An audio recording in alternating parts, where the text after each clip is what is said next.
Bueno, buenas tardes, bienvenida, bienvenido a una nueva sesión del tercer piso de Librería Proteo. Quienes no hayáis estado aquí anteriormente en ninguna de las actividades del tercer piso, me presentaré y os contaré un poco de qué va esto. Mi nombre es Héctor Márquez, yo soy periodista y eso que llaman ahora gestor cultural,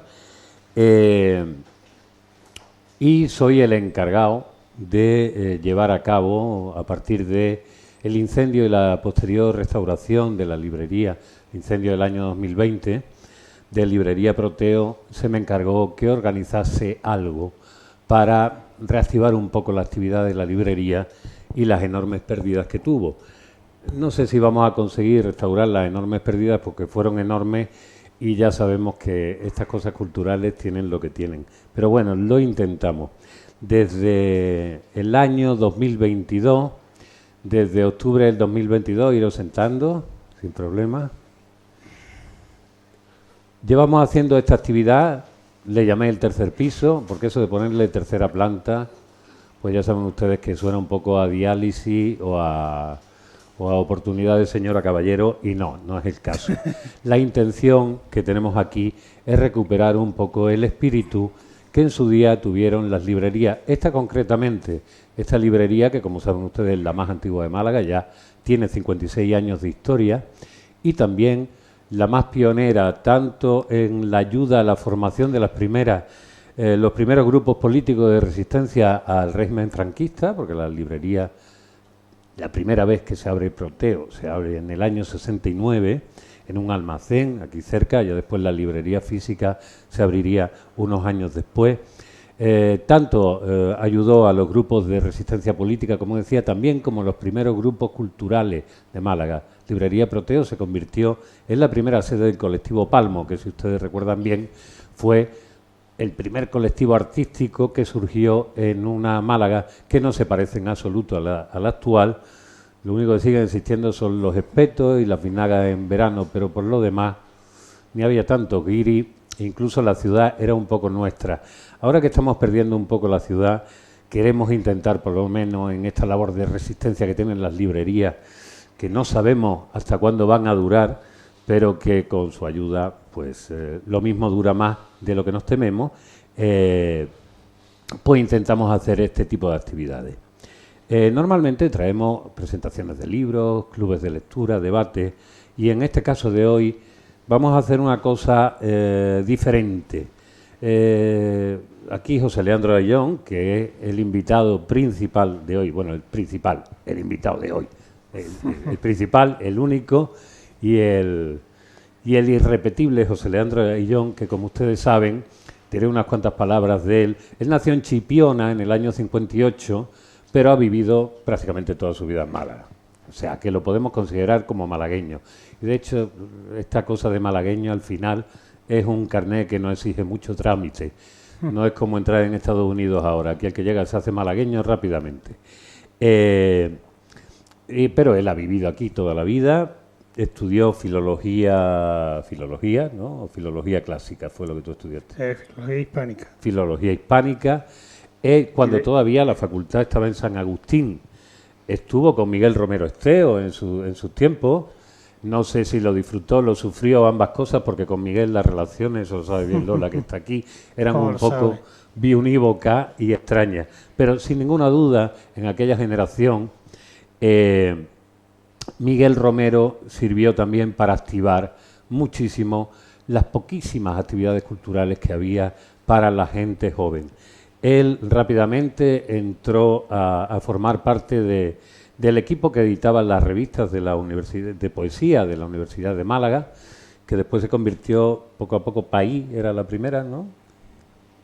País fue una iniciativa de sacar, ¿se oye bien? Sí, perfecto. Fue una iniciativa de sacar una colección poética con un nombre exótico fuera de la onda marenga de Miguel, que siempre era Cuaderno de la Marinería, Cuadernillo del Gourmet, La Ola de sus muertos, lo que sea. Sí. Entonces pusimos País, creo que era el nombre del dios guaraní de la poesía. Vaya. Pero Miguel nos dio iniciativa propia, hacer lo que queráis, pero en cuanto vio el folleto farmacéutico que habíamos publicado, nos echó una bronca, esto se acabó. Y a partir de entonces se llamó Cuadernillo del Grumete. Cuadernillo del Grumete. Y fue ahí donde con muchos menos poemas, pero una buena presentación. Sí me acuerdo, además que en aquella época, tanto en los de El Grumete como La Marinería, empezasteis publicando gente de una generación, que es un poco una generación perdida, de alguna manera, de poetas, porque yo recuerdo algunos que sí continuaron, pero otros que ha sido muy guadianesco a la hora de publicar. Sin embargo, tú has seguido con esa tradición de editor, también de autor, de aquella manera, sí, ya sabemos. Yo hablaba de él, decía al principio cuando hice el texto de promoción de la actividad, que uno de estas personas, de estos sabios singulares que existen en Málaga, y que Málaga tiene una habilidad enorme de esconder entre sus pliegues. Eso, todo el que tenga ya aquí una cierta edad y conozca Málaga, sabe que en Málaga ha habido algunas personas muy notorias, algunas de esas personas notorias con razones para su notoriedad, pero otros que no, que simplemente eran gente que conocía gente y tenía poder. Y sin embargo, Málaga siempre ha escondido, de alguna manera, a una serie de personas que, digamos, por su singularidad, por su poco hábito de hacer las vidas sociales de Málaga, que aquí sabemos que en Málaga el chalaneo es una de las bellas artes y es lo que te coloca en distintos lugares. Bueno, él ha sido siempre más un hombre de libro, de escritura, sí, pero también de lectura, de mucha investigación. A lo que viene hoy, porque no nos vamos a centrar hoy en su obra poética, ni siquiera en su obra narrativa, aunque sí vamos a anunciar, el último libro que tú hiciste fue una novela de ciencia ficción. ¿No? Una antología de relatos. Una antología de relatos de ciencia ficción. 17 relatos y una novela corta. Y una novela corta, pero ahora sí saca una novela que se llama El último simio, ¿me estoy equivocando? El último simio es la colección. Es la colección, perdón. Es un libro de poesía, se llama, el título es fuerte, Balada de un psicópata. Balada de un psicópata. Bien, con lo cual ya sale del armario absolutamente y confiesa lo que todos sospechábamos de ti, que había ahí dentro un psicópata en ciernes. Bueno, en cualquier caso supongo que será un psicópata filológico y hoy nos va a demostrar sus capacidades de esa psicopatía a que lo ha dedicado. Como estamos en una librería y como saben ustedes cuando entran, que ven a mano izquierda un trozo de muro, dice, ¿esto qué es? Bueno, pues esto es la barbacana de la puerta, de una de las puertas de Málaga, cuando Málaga era una ciudad musulmana, con lo cual, y esta era la puerta de Buenaventura,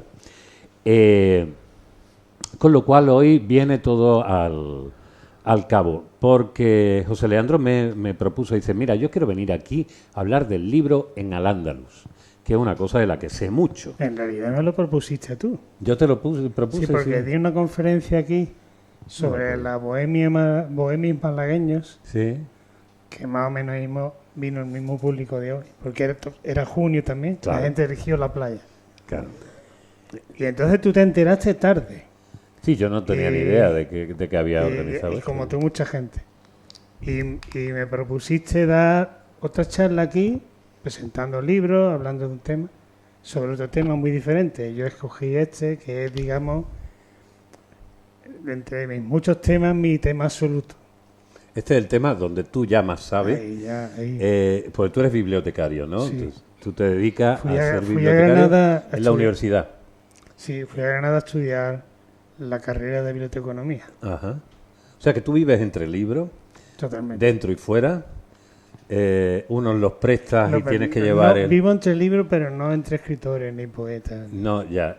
No me llevo nada. Eso demuestra tu buen gusto, porque ya sabemos cómo son los escritores y poetas. Y sin señalar, sin señalar.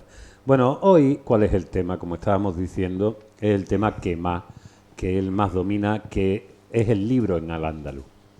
Entonces, desde la fabricación en papel hasta su venta en los zocos, él lo subtitula. Él va a hacer un recorrido, yo le voy a hacer de azafato, dándole, pulsando esto, que no se crean que es una labor de riesgo, para que se vean las diapositivas que él ha preparado. Y después, sí, como esto es una librería y vivimos, le dije, oye, pues algún libro hay que presentar, porque aquí Aquí, para que esto se mantenga y que entre en los urdeles, tiene que presentarse algún libro. Así que hazme un poco de comisario de los últimos libros que sobre el tema de Al-Ándalus, ya que va a ser lo que vas a tratar, te parecen más relevantes. Y has elegido... Ultimísimos.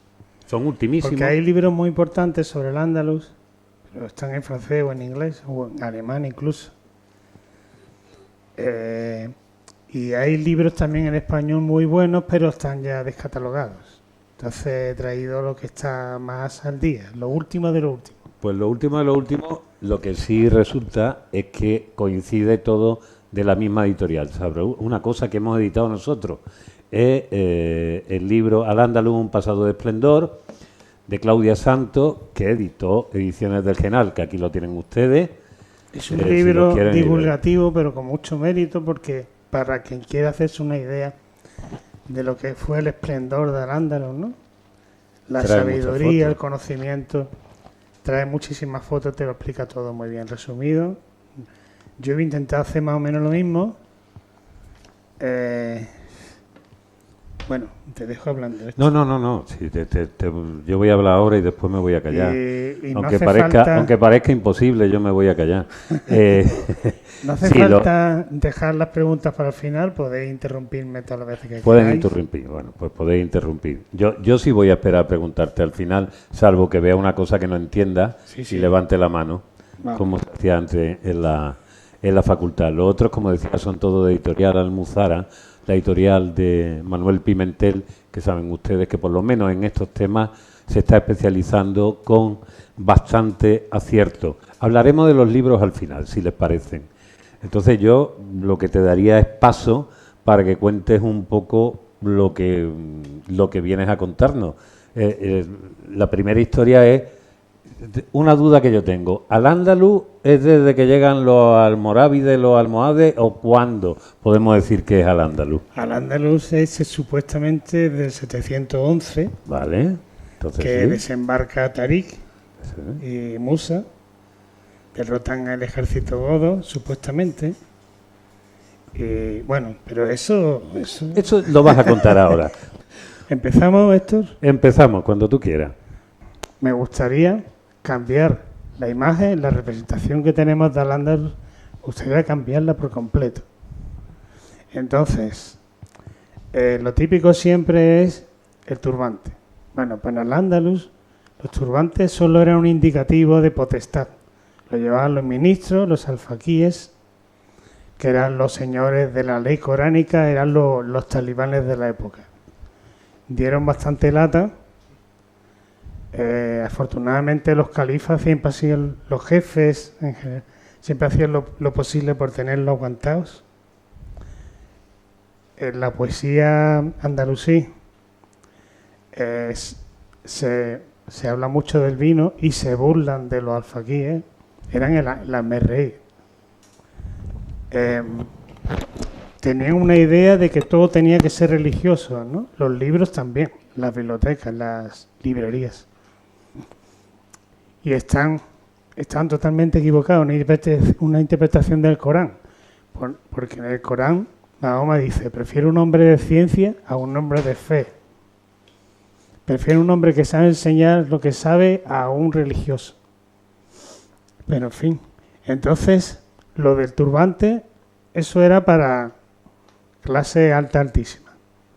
Lo que sí era más común era eso, el cafetán rojo, redondo o cuadrado, como lo llevan muchos músicos jamaicanos de jazz, de ska, de reggae, etc. Ahora sí pasamos. Con respecto a las mujeres, bueno, la imagen que se da de ellas, bueno, la mujer al Al-Ándalus es para dar 5 conferencias por lo menos.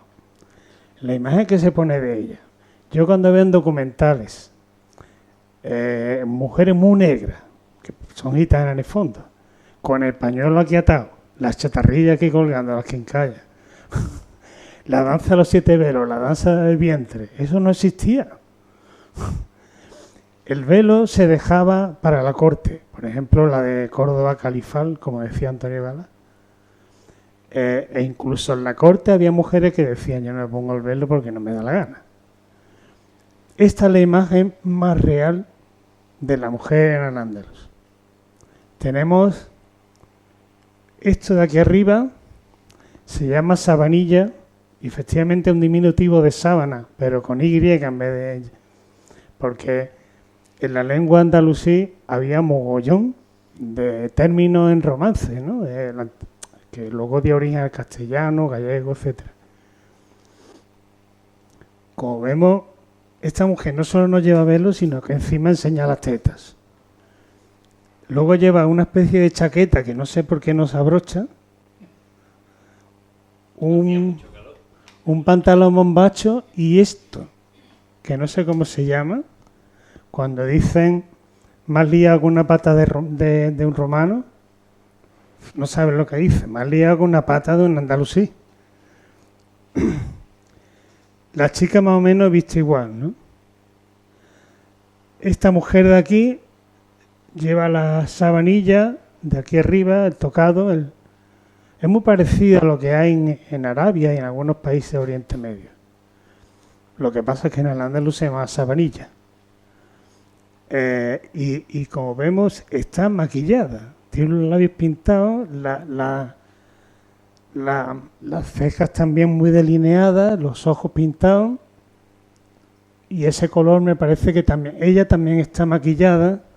Eso desmonta otro tópico sobre que la mujer musulmana no se puede maquillar. Y vemos que la ropa es muy colorida, efectivamente era así.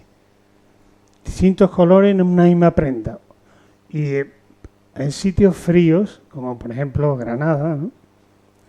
Llevaban más capas que una cebolla.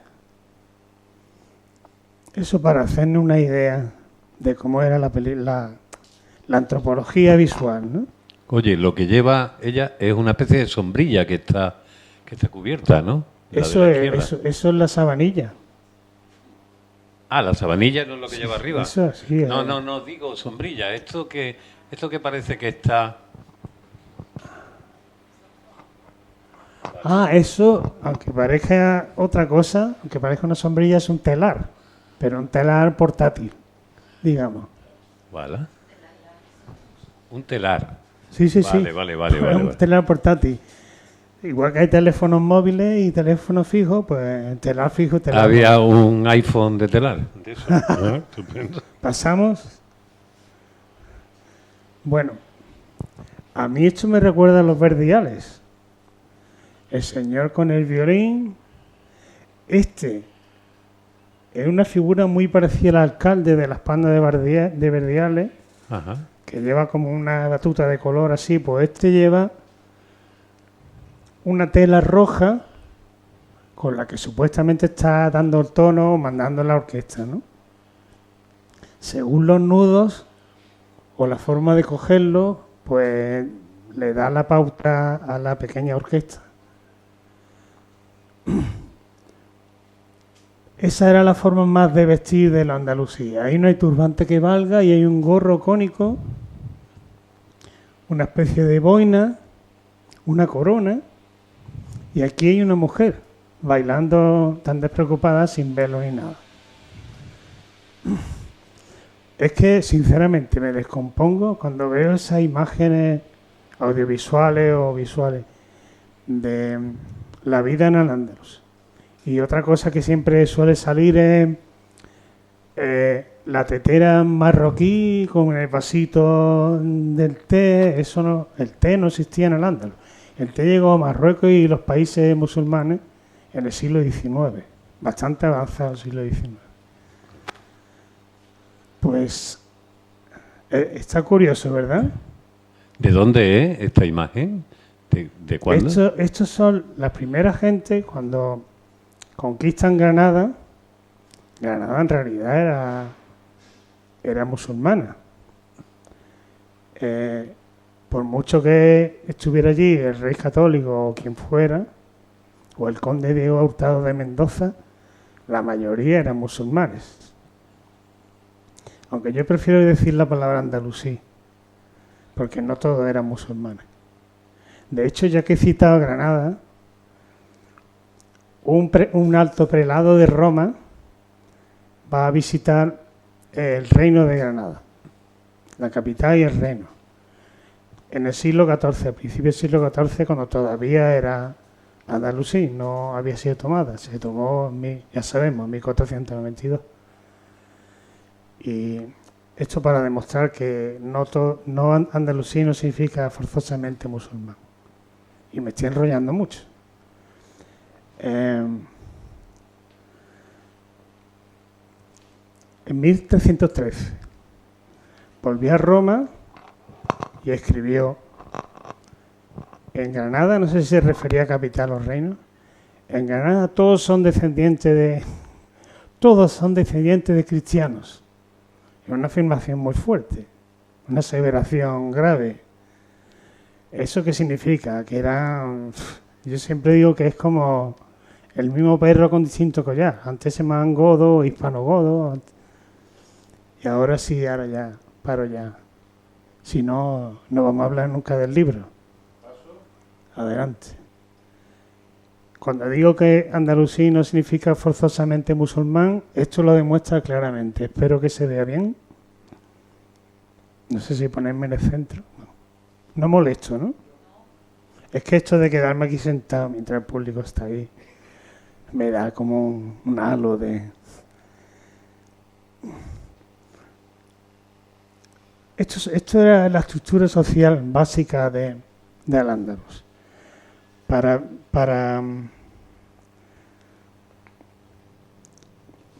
apoyar documentalmente este aspecto, viene muy bien este libro.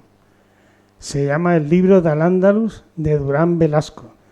Subtítulo: Etnias, lenguas, religiones y castas. Está muy bien. Te viene todo. Los cristianos, los árabes, judíos, ateos, había ateos y paganos. Los bereberes, la mayoría eran paganos. Está muy bien para ver el engranaje social, ¿no?, de Al-Ándalus. Aquí tenemos, cuando se habla de España árabe, yo me río. Aquí tenemos que primero he puesto en primer lugar los árabes, que eran los menos. Un 5% y aventurando mucho. Cuando digo árabe también meto sirios, persas, iraquíes, hasta de la India. A España venía gente de todos lados. Hasta de Filipinas, que eran entonces musulmanas. Tenemos los bereberes, que eran más abundantes. Los bereberes venían siempre cuando había guerra. Cuando rompían los reyes andalusíes, rompían la tregua con los reinos cristianos del norte, entonces reclutaban muchos bereberes. A los andalusíes no les gustaban mucho los bereberes, no sé por qué. Fueran lo que fueran, cristianos o musulmanes. Supongo que porque hablaban un dialecto ininteligible, la mayoría ni siquiera eran musulmanes, no se sabe por qué. Muchos se hispanizaron o se andalucizaron, no sé cómo decirlo. Muladíes, gran parte de la población. Esto nos va a venir muy bien porque luego cuando diga los muladíes, si no explico antes qué son, muladíes, gran parte de la población. ¿Qué eran los muladíes? Los muladíes eran cristianos conversos. Cuando llegaron Tariq y Musa a la península, increíblemente la península entera se sometió en un plis-plas. Y la mayoría de la gente optó por islamizarse. Esos son los muladíes. Hubo muladíes muy famosos, como el poeta y filósofo Ibn Hazán, que escribió El collar de la paloma. Ibn Hazán es un apellido persa. Se lo puso ¿para qué? Para quedar muy bien y prosperar. Porque los persas eran muy bien vistos. Otros muladíes famosos eran los Banu Qasi. Banu significa descendiente o hijos de. Banu, hijos de Cassius, no Cassius Clay. Era un conde que había por la zona de entre La Rioja y los Pirineos, y Aragón y todo eso. Los Banu Qasi. Se mantiene ahí el genitivo latino, de Cassius, Qasi, o el plural. Otro mauladí que da mucho que hablar y se han dicho de muchas tonterías es Omar Ben Hassún.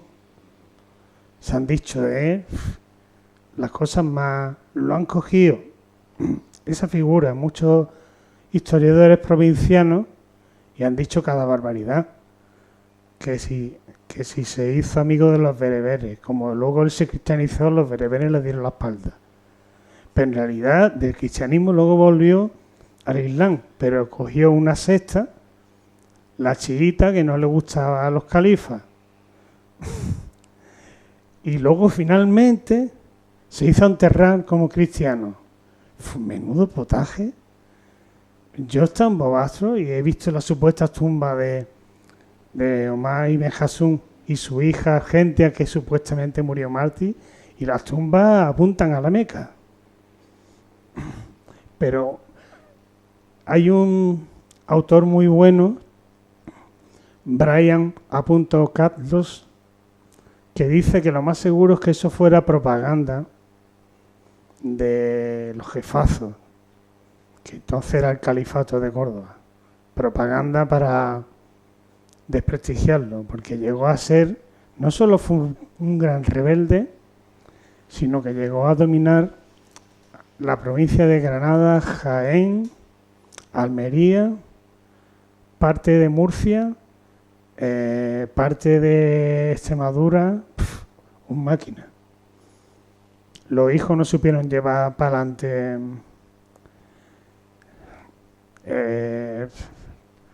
el imperio que habían montado, digamos, ¿no? Pero lo más gracioso es que, aunque los califas mandaban sus tropas de vez en cuando, a veces se cruzaban de brazos y decían, bueno, pues, ¿qué vamos a hacer? En cuanto a los Banu Qasi citados, eran aliados de Pamplona, del reino de Pamplona, que luego fue Navarra. Y llegaron un momento que también se enfrentaron al califato y el rey de la dinastía de Muladíes se nombró a sí mismo tercer rey de España. Se supone que el tercer rey era el califa, el emir de los creyentes, Pamplona o Asturias, y él, el tercer lugar. Cuando los musulmanes vienen a la península, vienen con una ley que era la disma, que era a los no musulmanes se aplicaba un tributo que muchas veces por querer estar a bien con el pueblo, muchas veces no se cobraba. No era muy oneroso, peor es Hacienda hoy en día,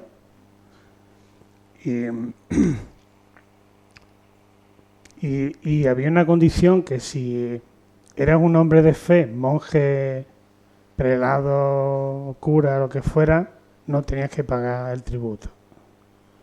Dentro de un dhimmi famoso fue Pelayo, no fue más que eso. Solo que cuando las tropas de Munuza fue con sus bereberes a exigirle tributo anual, Pelayo se rebeló. Pero lo que no se suele contar es que entonces hubo una hambruna tremenda debido a una sequía. Como el pueblo árabe es básicamente agrícola, pues la economía se vino abajo. Entonces, ¿qué le importaba? Unos tíillos que estaban metidos en una cueva.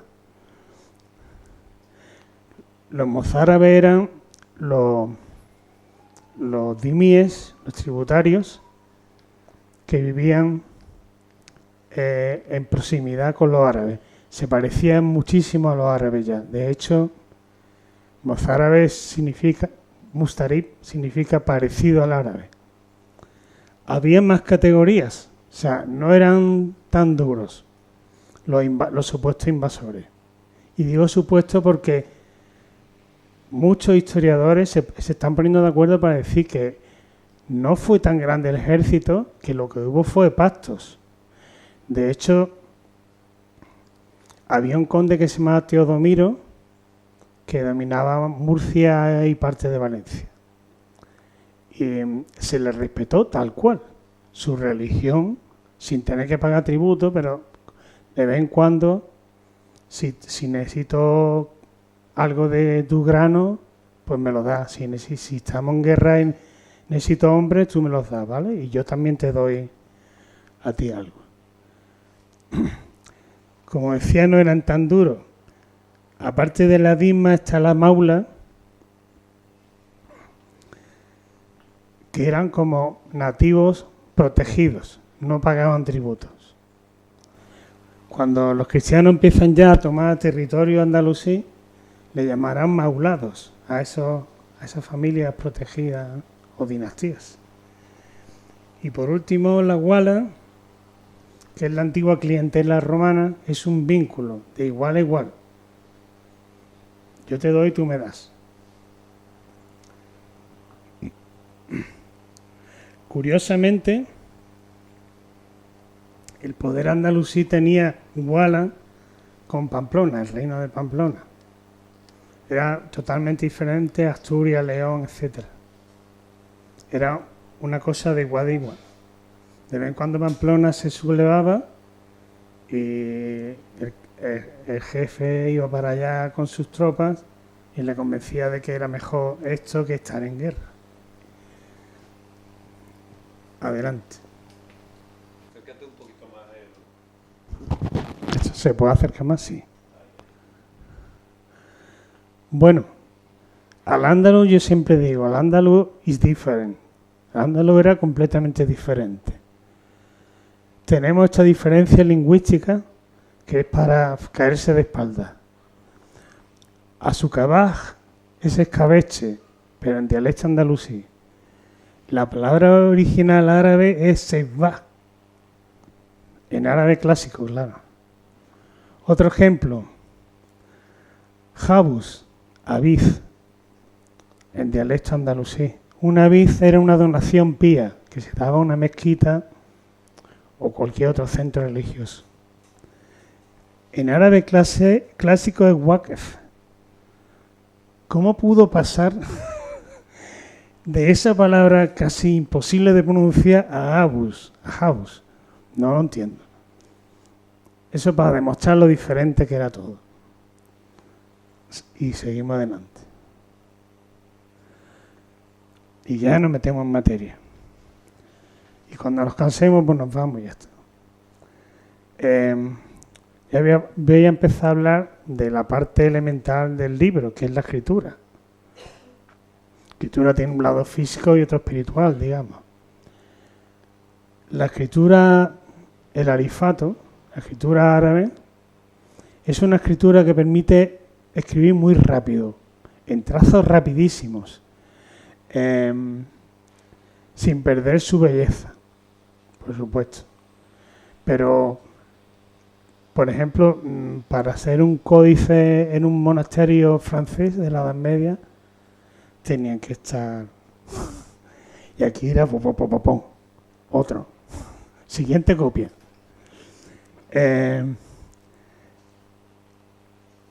Esa belleza y agilidad de la escritura árabe permitía hacer estos caligramas tan preciosos. Eso es un poema en forma de caballo. Y luego dicen que los caligramas lo inventó el poeta Guillaume Apollinaire. Aquí tenemos el primer caligrama de la historia. ¿Esto de cuándo es? ¿De qué época es esto? Exactamente. Siglo IX. Siglo IX. ¿Y esto estaba reproducido en algún tipo de códice? En un libro. En un libro, vale. Es un poema. ¿Y habla el poema también del caballo, a lo que se refiere? No. Otros tenían forma de garza, otros tenían forma de... El almotacín era el que cantaba... El almacín, el muecín, ¿no? Sí, muecín en español. Otros tenían forma de un muecín, en lo alto un alminar, como canta el pueblo en la oración. Ajá. no tenía nada que ver a lo mejor con el texto, algunas veces sí, pero la no forma sé. y el texto. Es una preciosidad. Lo que quita también un poco esa idea de que el Islam no representaba ni animales ni personas. Totalmente. Claro. Eso es otro error. Eso es algunos radicales que han interpretado el Corán como les ha dado la gana. Sí se podía representar imágenes. Lo único que decía Mahoma era que era lamentable la gente que adoraban imágenes y esculturas. Ya está. No significa prohíbo tajantemente. Sobre el vino, que se cree también que eso estaba prohibido, lo único que dice es que es lamentable esas personas que están todo el día pegadas a la botella. Es decir, es lamentable ser borracho. No es lamentable beber. De hecho, esta gente bebía. Yo estuve en un congreso en Granada y había un sirio, un palestino, una egipcia, un iraní, un iraquí, algunos franceses y gente del legado andalusí en Granada que vino y le interesó mucho mi charla, yo colaboré. Se interesó luego de haberle propuesto miles de veces que me publicaran este libro, porque esto es un libro que yo he escrito, que vaya, no sé, por la página.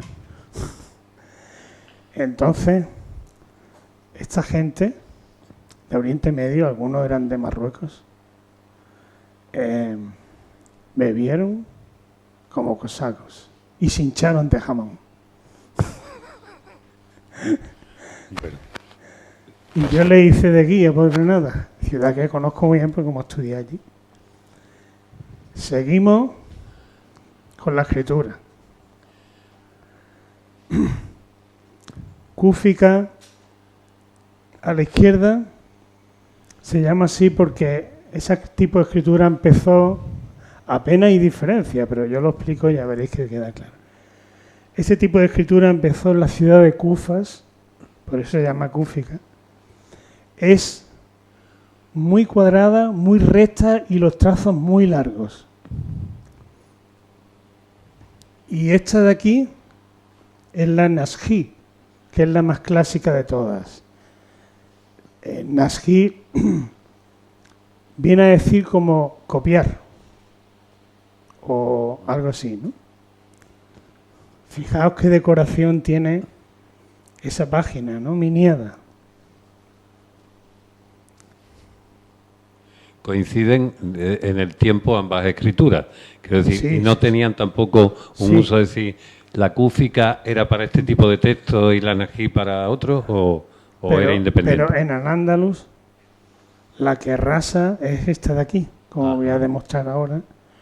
Por cierto, en la época nadie llamaba Al-Ándalus a su país. Le llamaban Andalusilla. Es como una especie de genitivo o adjetivo de Al-Ándalus. Y de ahí viene Andalucía. Lo cual no quiere decir que Al-Ándalus y Andalucía sea lo mismo, como pretende algún que otro autor. Yeah. Porque Al-Ándalus llegaba hasta los Pirineos. Y Castilla, tanto la nueva como la vieja, era la marca media, la zona de en medio.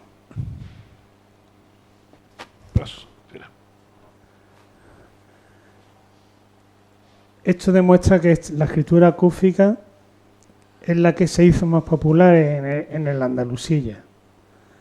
Esto es un amuleto. Hay 100.000, han aparecido 100.000. Se escribían sobre escápulas, omóplatos de una vaca o un buey. Y lo que se escribía era un versículo del Corán, pero eso estaba cerca de graneros y molinos y siempre campo de cultivo, porque era una invocación. Como musulmán, la única forma que tienen de invocar ayuda al cielo es recitar un verso del Corán. Era una invocación para proteger las cosechas o para que el grano, una vez almacenado, no se eche a perder. Es curiosísimo. Además, esto apareció en Soria. Demuestra hasta qué punto llegó al Andaluz, eso de siempre se identifica al Andaluz con el sur, y hasta qué punto la gente, los andalusíes, estaban alfabetizados, que hasta los campesinos escribían. Bueno, de hecho hubo un poeta rondeño muy reconocido, y hubo un Calafate malagueño. Entonces Calafate tenía el sentido que tiene en Málaga. Calafate en Málaga no es el que calafatea, unta de betún una barca, es el que construye jádegas. Pues en Aranda de Leguas, Calafate era el que construía embarcaciones.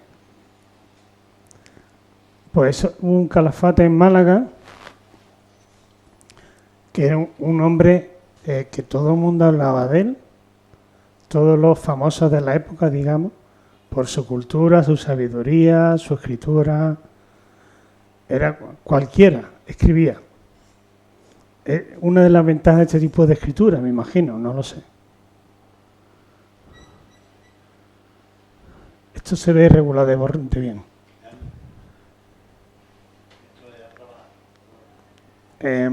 Este otro ejemplo de cúfica, con el tiempo ya no es tan cuadrada, se redondea un poco, aunque los trazos siguen siendo altos. Se puede hablar de libro epigráfico.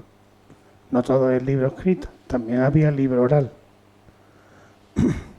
Esto está en la Alhambra y es el lema de la dinastía nazarí de Granada. Wala Galiba illallah, no hay más vencedor que Dios. Decía García Gómez, el arabista García Gómez, que la Alhambra es un álbum poético. Es cierto, todo está lleno de poesía. Dice, un álbum poético pero de dudosa calidad. Yo no estoy muy de acuerdo, porque hay algunos poemas preciosos, realmente preciosos. Cuando se construyó el Patio de los Leones, Ibn Zanraq escribió un poema alrededor en la taza, que ponía, hasta los astros prefieren dar vuelta alrededor de la fuente que está eternamente girando en el cielo. Si eso no tiene calidad, adelante. Los musulmanes trajeron de la China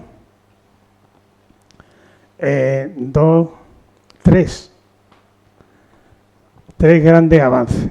El papel. No existía entonces, se escribía sobre piel de vaca o de cordero. 2, la tinta china. Y 3, la imprenta, atribuida a Gutenberg, pero ya existía entonces. En China, la imprenta era una xilografía, o sea, una plancha de madera grabada con relieves, se untaba de tinta, plaf, y se imprimía sobre el papel. Se utilizaba mucho para las sutras y estas cosas del budismo y todo eso. ¿Qué uso se le dio en Al-Ándalus? No se imprimían libros de pe a pa, la página entera. Se imprimía esto que está en la parte superior, se llama cartucho. Eso está hecho eso es una impresión, no está hecho a mano.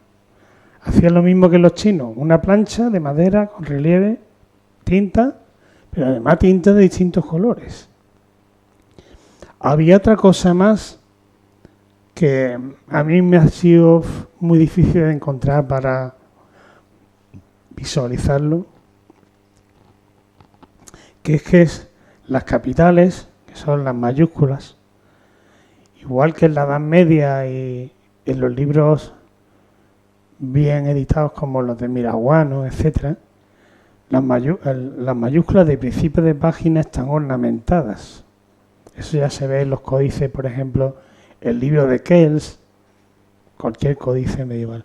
Pues eso lo hacían los editores andalusíes, no exagero con la palabra editor, con tipos, como se hace hoy en día. Bueno, por lo menos lo hacía Compián. Con tipos. Tenían distintos tipos, ya ornamentado, la L, la A, la que sea, ¡pum! Otra, ¡pum! Oye, y esas imágenes, esos circulitos dorados que hay en medio, ¿eso qué son? Son como puntos de... Representa el sol. Ah, representa el sol. Vale. Y hay, lo que sí veo por los colores, en todo esto ¿de qué época estamos hablando, más o menos, Eso esta es página? siglo X. Siglo X, también. Lo que sí hay es, digamos, una cierta moda a la hora de hacer, de miniar los textos, los códices, de crear los códices, de utilizar determinados colores, determinadas... Sí. Que eso tanto en la zona, digamos, cristiana como en la zona musulmana era similar. Es decir, que existía también, supongo, un intercambio gremial, ¿no? De gente que aprendían el oficio unos de otros. Sí. Ahora voy a hablar de eso precisamente. Yo muchas veces pienso que los árabes en la península ibérica fue casi una moda. Me explico.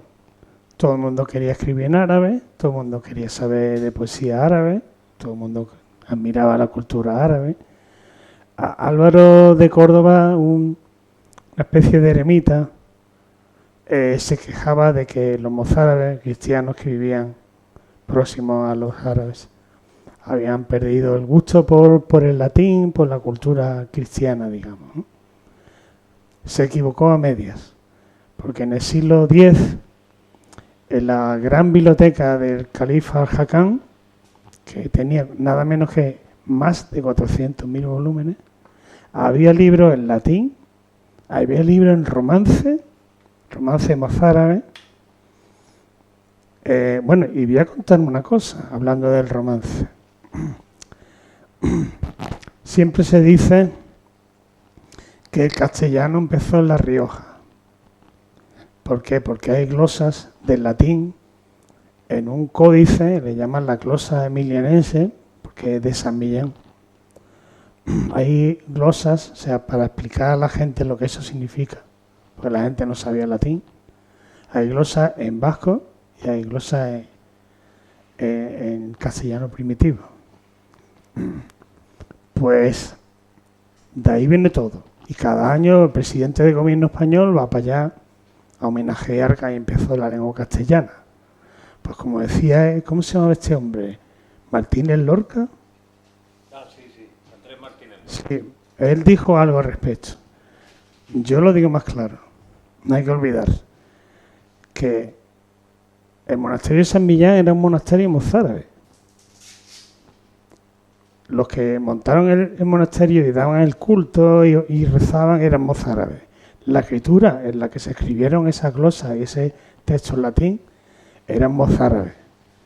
Se llama mozárabe o hispano-visigótica. Y por último se escribió en papel un soporte de escritura muy rarísimo en esas latitudes. Y la encuadernación era mozárabe, todo era mozárabe. Bueno, pues estamos hablando del papel. El papel lo traen los árabes de China, donde primero llega a Samarcanda.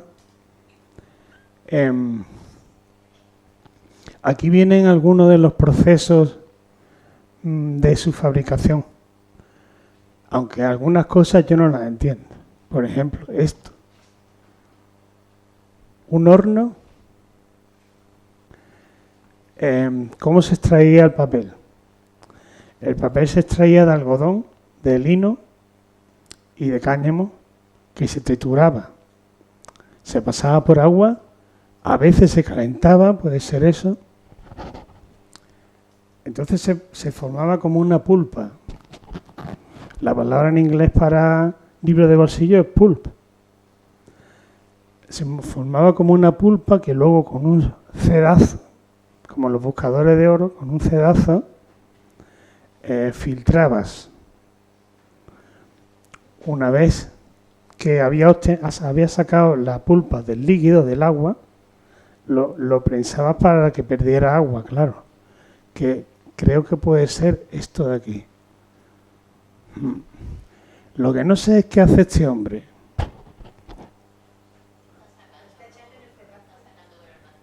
¿El qué?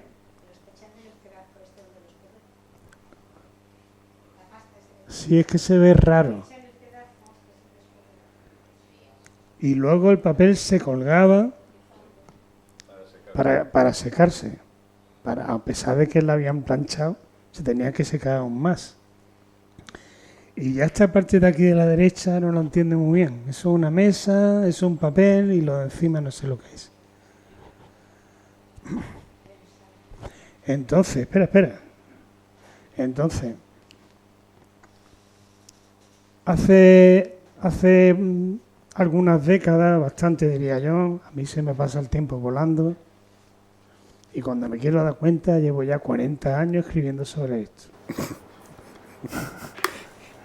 Y como sigas te van a dar 40 años aquí antes de que acabe. Mi momento de éxito fue en el Congreso de la Cultura Árabe en Granada, con esta gente, muchos musulmanes heterodoxos que bebían vino y comían jamón. Luego di otra conferencia al respecto en la librería Cupro Cubo, en Teatinos, y ahora aquí. Lo de Granada fue multitudinario y además hablé para mucha gente, pero ahora sé más que antes. La cosa es resumirlo, para no intentar no ser pedante. Entonces, la cuestión, se creía que el papel lo tenían que traer de Oriente Medio, que no se fabricaba en España, en Al-Ándalus. Bueno, eso es imposible, lo ha dicho más gente aparte de yo, más estudiosos, porque con la producción literaria que había, era imposible depender del papel como un objeto de lujo de importación. Y efectivamente ya se ha demostrado que así es. Aparte de los muchos molinos papeleros que se han descubierto, bueno, no tantos, molinos papeleros que se han descubierto, algunos en el Guadalquivir,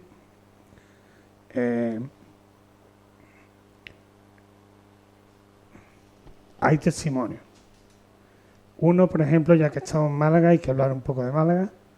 Uno, por ejemplo, era un ulema. Los ulemas eran los doctos de la ciencia coránica y aparte sabían de jurisprudencia, de ciencia, de... Aquí había mucho polifacetismo, pero eran ciencias sólidas, ¿no? No te creas que sabía un poco de todo porque era Weshirri. No eran ciencias sólidas. Hay un ulema malagueño que en el siglo IX confeccionaba papel. En Málaga, por lo visto, en la provincia hubo varios molinos papeleros, sobre todo en la zona, digamos, este, entre los montes, las Alquías, la capital.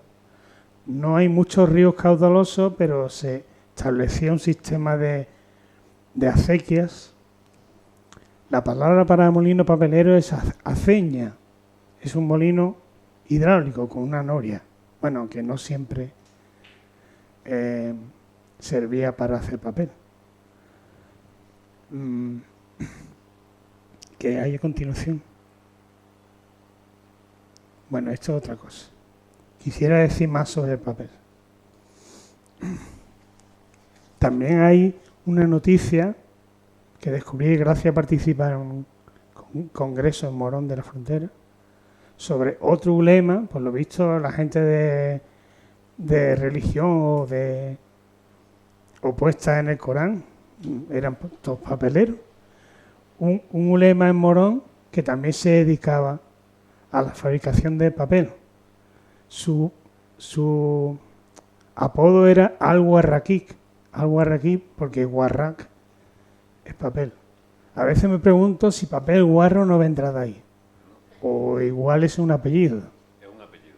Un apellido, ¿no? Sí. Ese me lo sé de cuando mis padres vendían papelería. El señor dueño de la fábrica de papel Guarro se llamaba Manuel Guarro Culebra. Bueno, pues con el papel se hacían más cosas.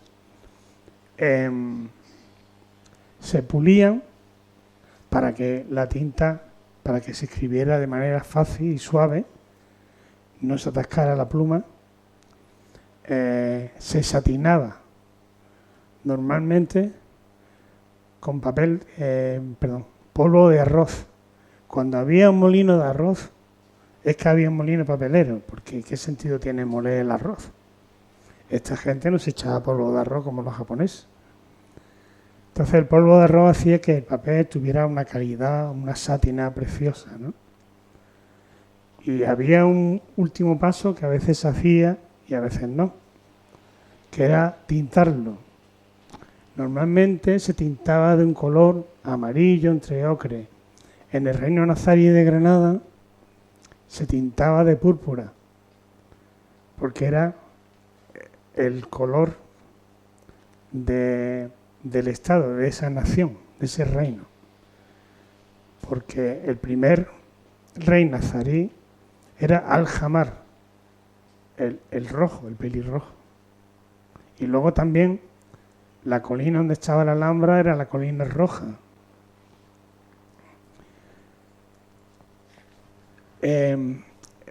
Este tintado de púrpura se conseguía con la cochinita grana o la púrpura, que es como una especie de babosa marina, un caracol sin concha, que en cuanto lo cabreas un poco, suelta un chicazo de color púrpura. Quería pasar un poco sobre la ilustración o miniado. En Al-Ándalus no eran demasiado detallistas con estas cosas. O sea, no era como la Edad Media, que se tiraban 3 años haciendo un dibujo, ¿no? Lo importante eran ilustraciones técnicas. Lo importante era el contenido, no los dibujitos, a no ser que fuera un Corán. Y aún así podían hacerlo rápido. Esto es un Dioscórides, que es un libro clásico de la antigüedad griega sobre plantas medicinales, que se hizo tan famoso que se fue repitiendo y repitiendo. Yo no sé, yo creo que todavía se lee el Dioscórides. Y en España el Dioscórides, el más famoso lo hizo un señor que ya murió, se llama Pío Fonquer, y sigue utilizándose el Dioscórides. Sí, señor. Sí, sí. Entonces, esto me va a regañar porque esta imagen no se ve muy bien. Ya está, solo eso. Pasamos a la encuadernación. Antes de hablar de figuritas, material, etcétera, voy a hablar de formatos. El papel tal como salía era muy grande, era el tamaño infolio. El doblez de ese infolio es el folio, o correspondiente más o menos a la 4, ¿no? Y había ediciones más pequeñas, ediciones en cuarto. O sea, el infolio, doblado en folio, luego doblado más. Y luego había todavía más pequeños, en octavos, que luego Aldo, un editor de la Italiana Renacentista, se creía que él lo había inventado. Entonces, los libros por lo general eran grandes, ¿no? Pero también había excepciones de más pequeños, ¿no? En octavo, por ejemplo, lo más parecido a octavo es los libros estos de Aguilar Rojo. Por cierto, una anécdota. En una librería, en una biblioteca lo estaban expurgando, porque decía que eso era un símbolo de franquismo. Bueno, en cuanto al material de encuadernado, podía ser pergamino, que es piel de vaca batida para que se quede fina, o vitela, que es de piel de un recién nacido, un cordero recién nacido, o incluso sacado de la barriga de la madre. Eso era una putada. O bien tela sobre madera, lo que los ingleses llaman hardcover, o sea, tapa dura, ¿no? También había encuadernaciones en rústica. Luego había distintas formas de decorarlo. Si no hemos fijado antes en la escápula de los óplatos con incisiones cúficas, ¿no? Pidiendo que la cosecha no se estropee, había una estrella de David. Eran muy aficionados a representar estrellas de David. Aquí vemos dos. Estos rosetones y estos dibujos también se podían conseguir con planchas, ya en relieve. Entonces, pues, porque la idea no era sacar solo un libro. La idea era sacar varios. Entonces tenían la plancha, pum, otro, pum. Seguimos. Esta, bueno, la decoración es una pasada. Esta es la típica encuadernación en sobre. O sea, el libro, hemos apañado, se cierra el solito, todo encaja con todo. Se entiende bien, ¿no? O sea, el libro se cierra y hace así, ¡pam!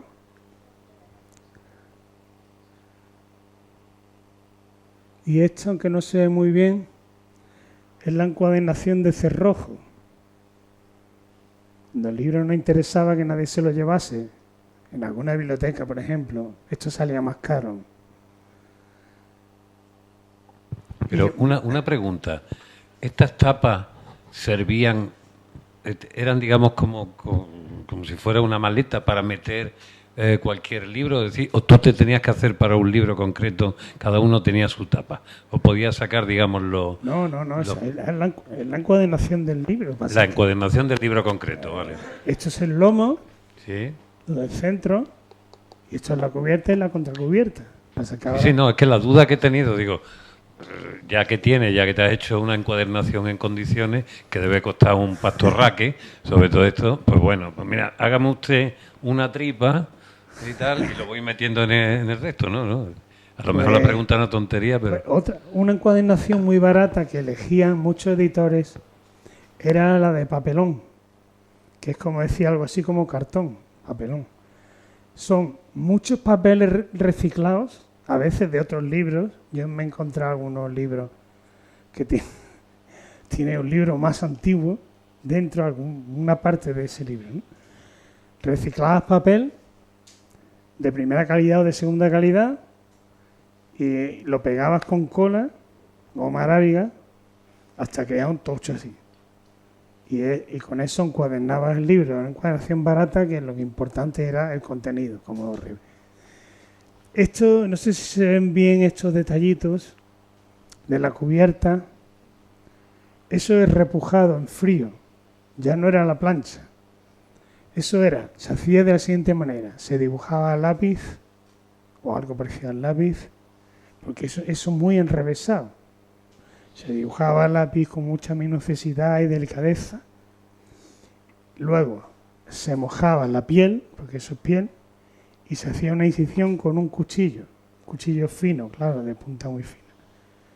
Entonces, al estar mojado y cortar esas líneas, la piel hacía wow, y se hinchaba y formaba ese relieve. Yo lo he probado en una carpeta de cartón de las malas, he mojado la carpeta y luego he hecho un dibujito, he metido el cútex y funciona. Eso sería una encuadernación andalusí de réplica cutre.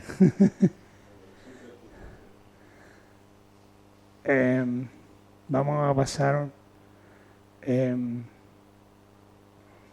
a esta parte de la conferencia. Cuando estéis aburriendo me lo decís.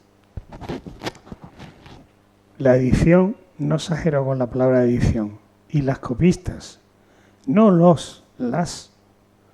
las copistas o amanuenses eran siempre mujeres. En un arrabal de Córdoba, o sea, un barrio, había 170 copistas, 170 mujeres que se dedicaban a eso. O sea, es una industria de la edición. No como ahora, claro, no contaba con la maquinaria que tenemos ahora. ¿Cómo funcionaba esto en la edición?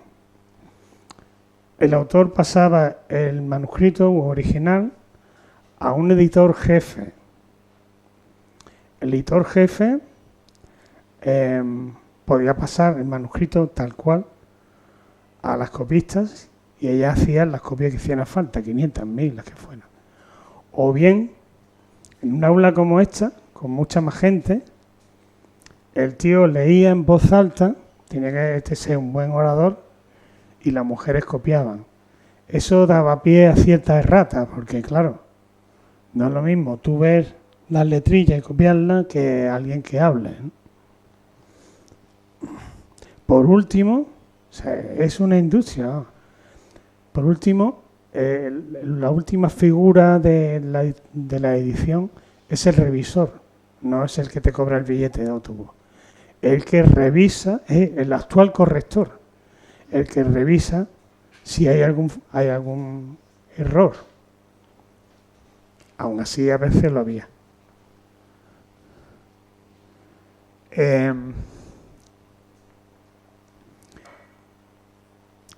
Por supuesto, la función del libro era venderlo. Aunque el título de la conferencia es El libro en Al-Ándalus, de la fabricación del papel a los zocos, en realidad en Al-Ándalus nadie hablaba de zocos. No existía esa palabra en Al-Ándalus, eso es marroquí. Existía la palabra alcaná, que está en castellano, pero en desuso. Se puede encontrar en diccionarios antiguos. Alcaná quiere decir más o menos las tiendas. Es un mercado.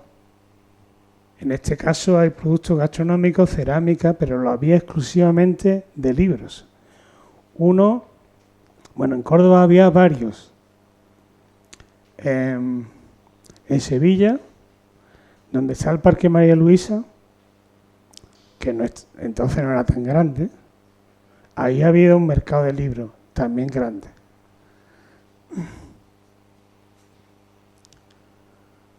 Pues podemos pasar. Hay una anécdota, un poeta, filósofo, etcétera, monta una gran biblioteca.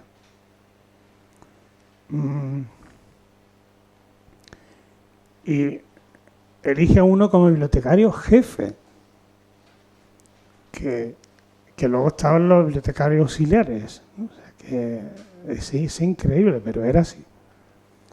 Pues hay una anécdota de que está en el siglo XI, en el mercado de libros de Córdoba, y ve un libro que le interesa mucho, no sé si para él o para la biblioteca, y empieza a pujar, y ve que hay otro señor que puja más todavía. Y él sube más de lo que debería y el otro sigue pujando. Hasta que ya dice, y estaba dispuesta a pagar más de lo que el libro realmente valía, ¿no? Y por último me tuvo que rendir. Me acerqué al comprador que me había vencido y dice, doctor. Dice el otro, no soy doctor. ¿Qué interés tenía usted por el libro que ha pagado tanto? Dice, a mí el dinero me sobra. Verá, no sé de qué va el libro, ni me interesa. Es que tengo un hueco en mi librería privada que está pidiendo este libro. Y entonces el bibliotecario jefe se cabrea. Y dice, Dios da nueces a quien no tiene dientes. Y esto está bien para ilustrar la bibliofilia, ¿no? La bibliofilia no es una enfermedad, aunque la mía puede que sí lo sea. La bibliofilia es el amor por los libros. La bibliofilia hizo posible los mercados de libros e hizo posible las bibliotecas. Bueno, los alcanás estaban al aire libre. Al principio eran generales, había de todo. Especias, frutas, carne, cerámica, pergamino, lo que sea. En la producción de pergamino para encuadernar participaban mucho los mozárabes. Había un arrabal mozárabe dedicado exclusivamente a eso. Pues decía, los alcanás estaban al aire libre. Sin embargo, aquí tenemos un caso muy curioso de un alcaná subterráneo que se conserva en Toledo. Y es que los alcanás no solo eran para vender, también era como un punto de cultura, ¿no? Ahí se reunía la creen intelectual, ¿no? Entonces me imagino la vida que tendría esto, ¿no? ¿Qué sentido hacerlo subterráneo? No lo entiendo. Para leer poesía, para filosofar, para hablar de ciencia y al mismo tiempo comprar libros, es una incógnita. Adelante, maestro.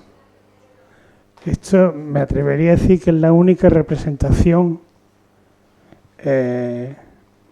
ilustrada de una biblioteca. Es de un manuscrito del siglo XIII y es la cosa más extraña del mundo. No sé si se ve bien o no. Todos llevan turbantes, luego se supone que todos son ilustres, ministros, secretarios, etc. Como podemos ver, no son estantes. Hombre, la biblioteca del califa Al-Hakam con más de 400.000 volúmenes, no creo yo que fuera así, sería lo bestia. Como vemos, son como urnas y dentro de la urna están los libros apilados uno encima de otro. La cosa más rara que he visto en mi vida. La biblioteca supuestamente no debía ser muy grande, porque si hubiera más volúmenes no se pueden tener ese detallito de la urnita, ¿eh? Y además que dentro de cada una hay como mucho 4 o 5 libros. ¿Pasamos, maestro?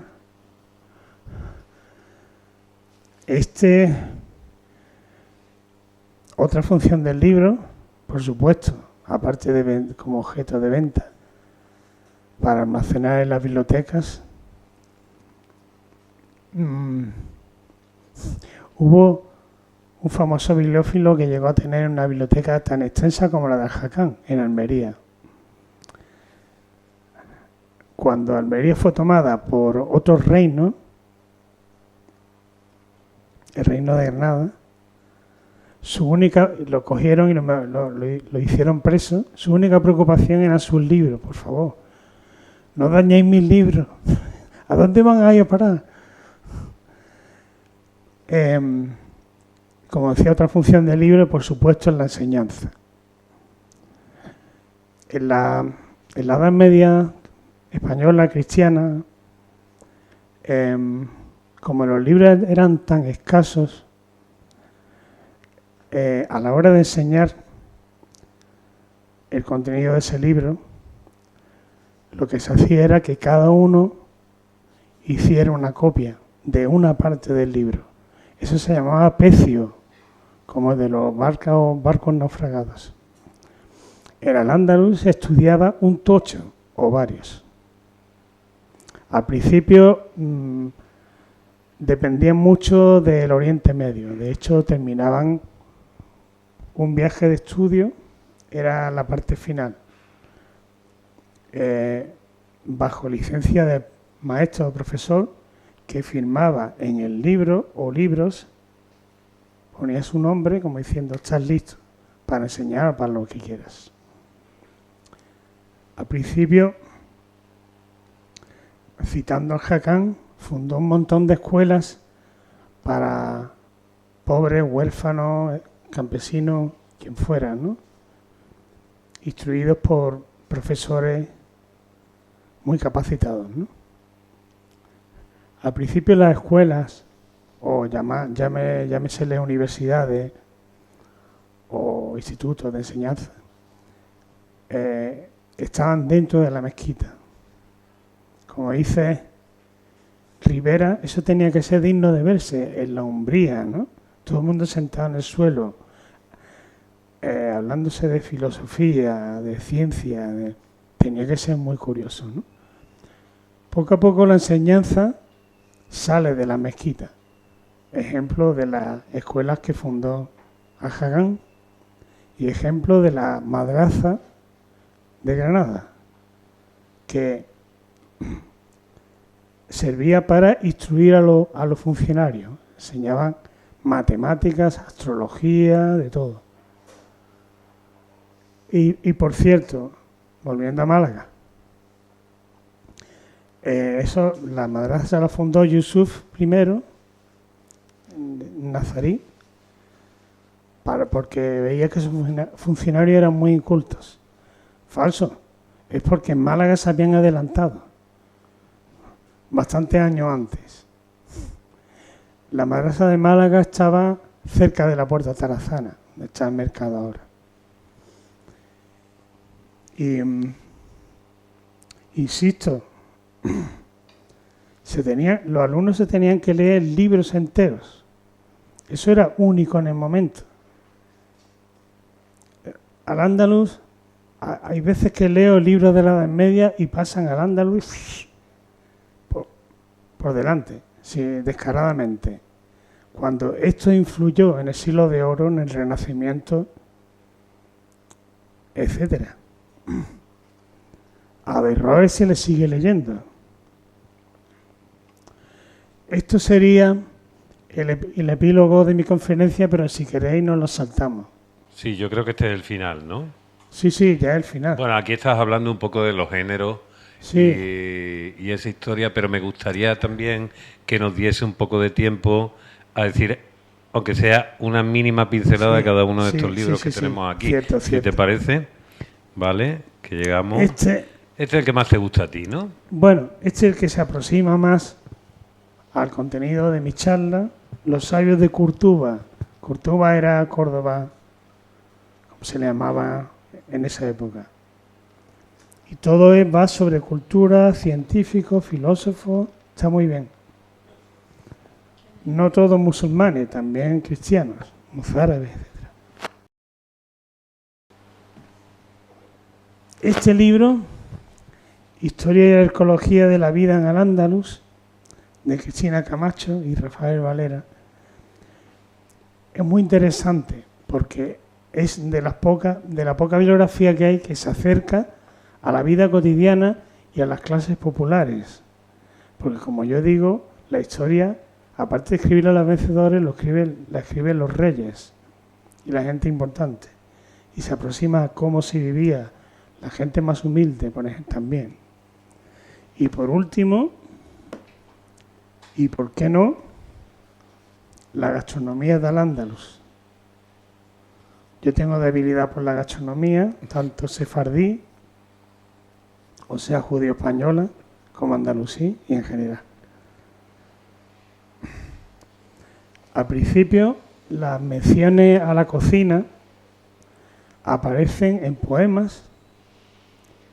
Por ejemplo, un poeta del siglo XI que dice: me encanta la tafalla era como un estofado, me encanta la tafalla con cilantro por el color verde que da.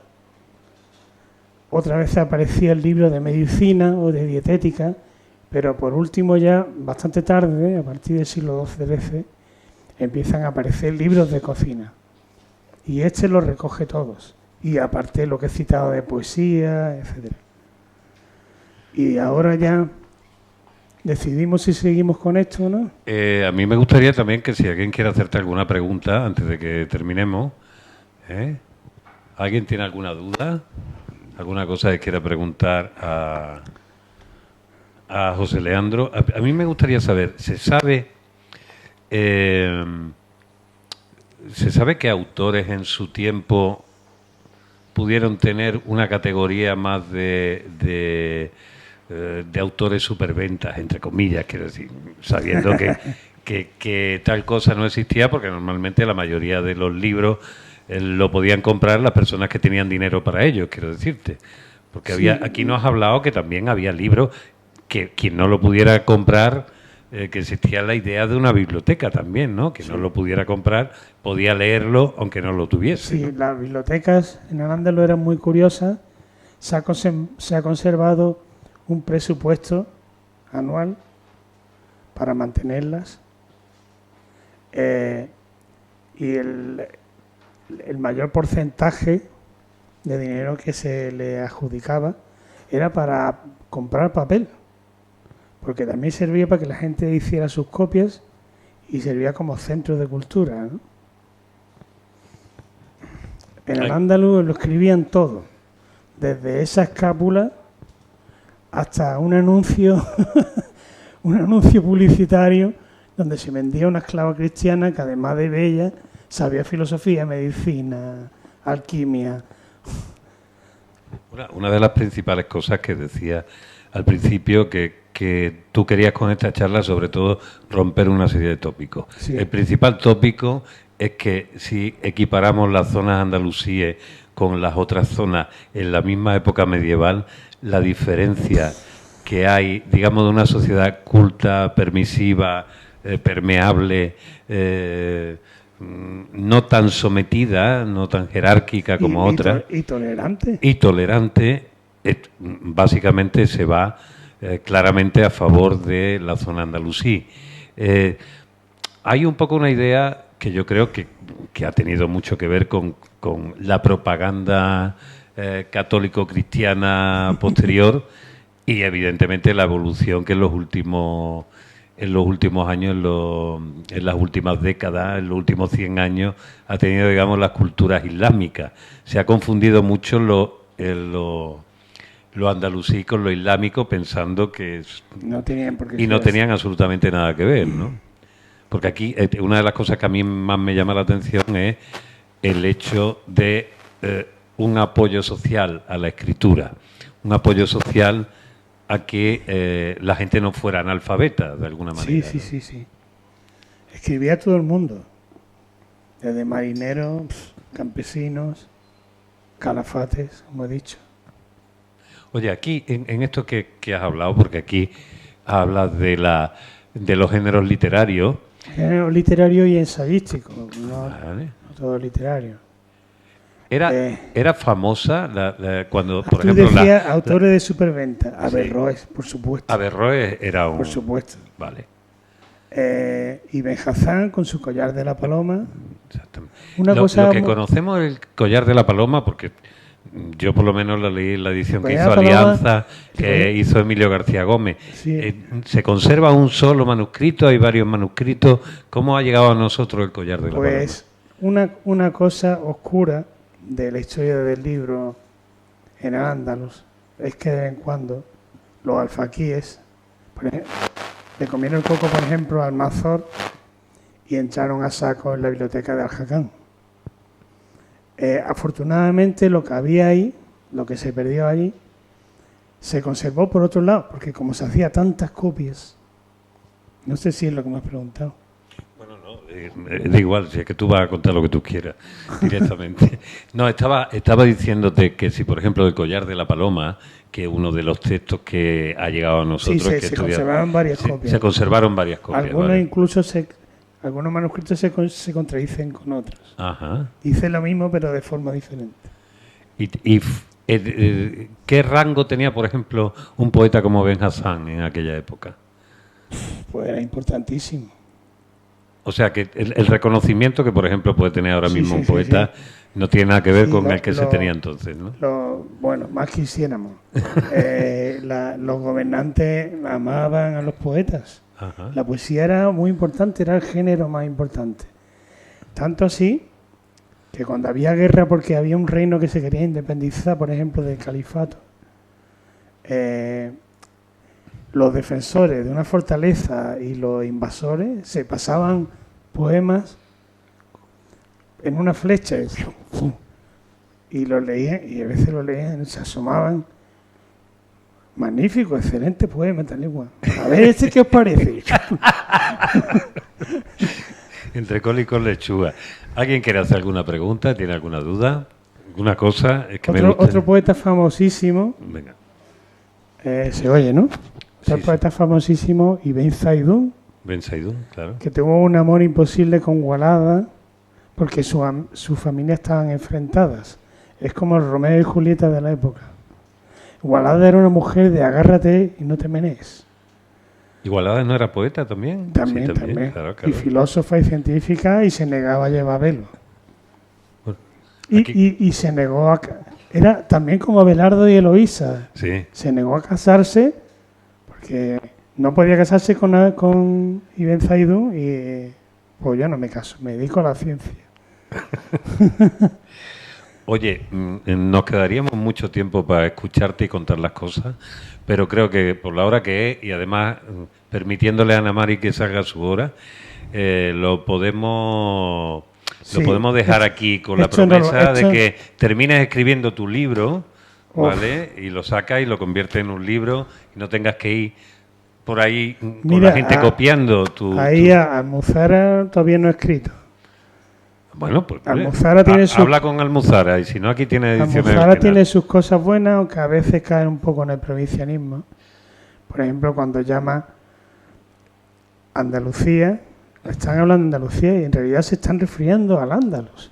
Claro. Y hablan de andaluces y se están refiriendo a Andalucía. Al Andaluz no era Andalucía. Lo que pasa es que luego se fue quedando...